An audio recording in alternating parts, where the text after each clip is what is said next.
Good morning. What's that? Oh yeah, thanks. I've been working out for a while.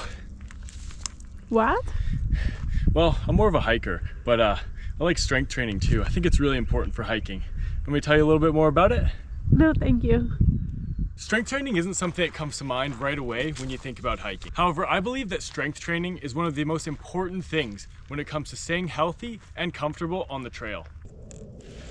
Obviously, when you're hiking, you're using all different kinds of muscles, but it's pretty rare that you're gonna have to lift anything heavier than your backpack. You might not think that having a huge capacity for strength is something that's necessary while you're hiking, but in my experience, the stronger you are, the better you'll feel on long hikes.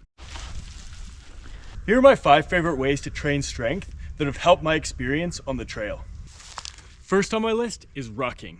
Rucking just means you're walking with a heavy weight on your back, just like hiking. I really like doing this because it's the most specific form of strength training you can do for hiking. If you're planning on doing a long hike over multiple days, it can be tough to prepare for something like this. Not many people have the opportunity to go out for hours every week just to get some hiking in.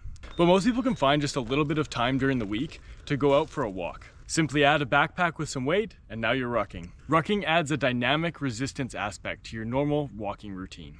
The added weight of a backpack engages all the muscles of your shoulders, back, core, and legs. Everything you need to go on a long hike. This promotes muscular strength and specifically endurance, making your body more resilient over time.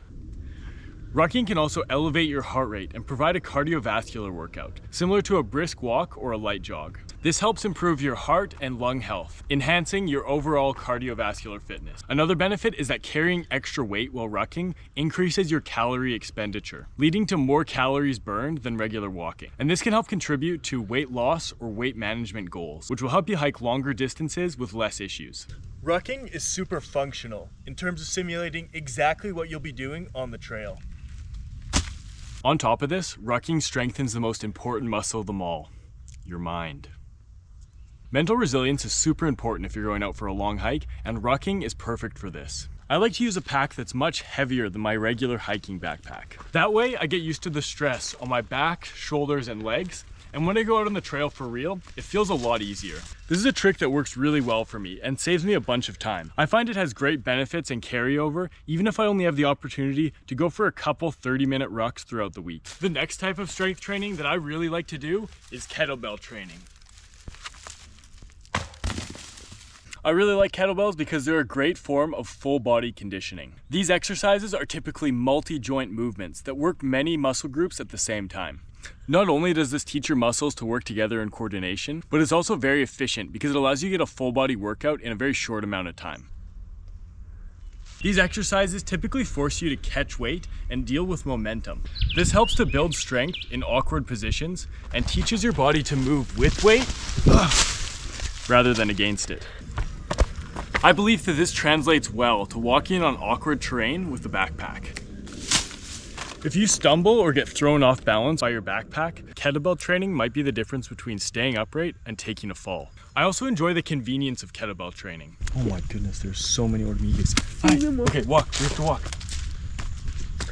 I also enjoy the convenience of kettlebell training. Did I say that already? Yeah. Sometimes I'll go to the gym and use kettlebells, but most of the time I'll just use the single one that I have at home. I bought one 32-kilogram kettlebell, and this is perfect for me to get a quick full body workout in whenever I want. In just 10 minutes, I can do an exhausting full body strength and conditioning workout without leaving my home. Kettlebell training is great for teaching you to handle weight with momentum in awkward positions. It also tremendously works your grip strength, which may not have a direct correlation to hiking, but it's one of the best markers of longevity. But my favorite reason to use kettlebells is because they are fun. Lifting weights can sometimes get boring and repetitive, but kettlebells add an element of play and fun to your workout. And this is a great way to switch things up. Are you taking notes on any of this stuff? The next form of strength training that I enjoy is knees over toes training. And this is one of the most important pieces of strength training that I have in my routine. And I already made a full video on this topic and my favorite exercises and why I use them, so you can check that out right here.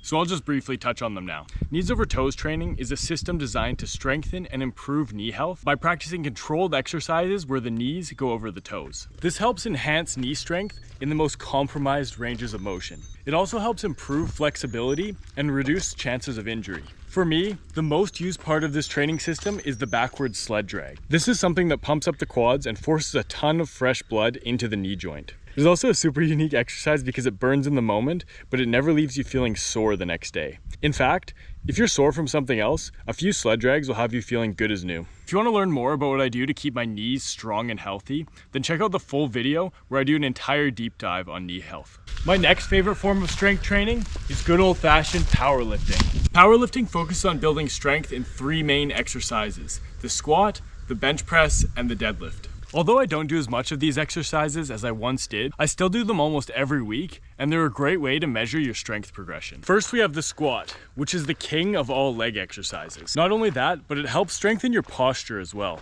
The barbell back squat is the most classic form of the squat, but there are many other variations that I use as well. Some of my favorites are the front squat, the Zercher squat, the staggered stance squat, the goblet squat, and the slant board squat. All these variations have benefits, and they work your muscles, your balance, and your posture in different ways. One of the great benefits of these variations is they allow you to get a great workout in with lighter weight. Next, we have the bench press, and this is a great movement to develop upper body strength. This exercise primarily works your chest, your shoulders, and your triceps. However, when performing this movement, your whole body has to stay engaged to create a stable base to press off of. Hiking with a heavy pack is constantly pulling your shoulders backwards, so it makes sense to train a strength movement in the opposite direction. I also like to do many variations of pressing movements, such as standing overhead press, using dumbbells, or bench pressing with a device called the slingshot. The slingshot is great because it assists you at the bottom of the movement, where you're at your most compromised position, and it lets you feel the full weight at the top of the movement. And finally, we have the deadlift.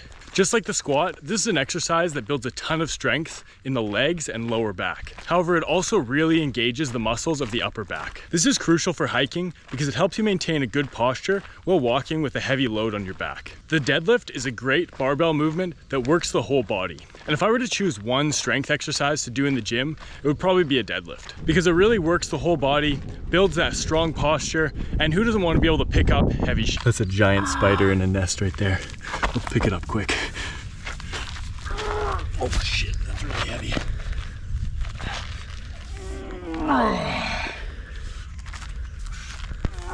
Powerlifting is great because there's so many variations of each movement and you can easily measure your progression. But another reason to lift heavy weight is to build bone density. Putting your body under heavy load creates a resilience that'll keep you strong and healthy late into your life. After the age of 30, bone density will start to degrade.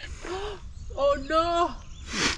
There are many supplements and diet changes that can help fight this off, but by far, the most impactful way to combat this is strength training. Now, after all this, you might be thinking, I don't really want to go to the gym. I don't want to buy kettlebells. Heavy weights scare me. I don't want to go out into the bush and pick up a rock or a heavy log. And you might even be thinking, I'm not going to fill my backpack with rocks and walk around my neighborhood like some kind of lunatic. And that's totally fine, because this last form of strength training requires no equipment and can be done absolutely anywhere at all. And that is calisthenics or bodyweight training. And that's exactly what it sounds like. Using your own body weight as resistance to build strength. The two easiest exercises are the squat and the push-up because they can be done with no equipment at all. But if you have a pull-up bar or something to hang off of, you can add pull-ups to this as well. Bodyweight exercises are a great way to develop a good strength to body weight ratio.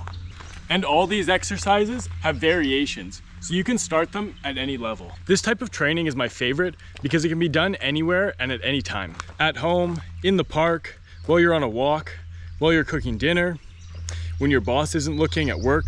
And you can do bodyweight exercises all throughout the day, kind of like workout snacks. One of my favorite workouts to do is an EMOM workout, which is every minute on the minute. What I like to do is start a timer and do 5 pull-ups and 10 push-ups.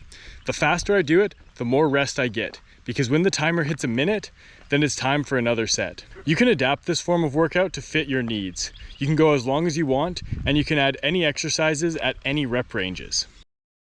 Strength training is something that can benefit anyone, especially someone trying to improve their hiking fitness. Like anything, it's important to start slow and practice good form to avoid injury. I've got many more videos on hiking training and even a few different challenges that I've done. So check those out and comment below what your favorite form of strength training is. I hope this video has got you thinking about getting stronger, and in the words of Mark Bell, the inventor of the slingshot, strength is never a weakness and weakness is never a strength.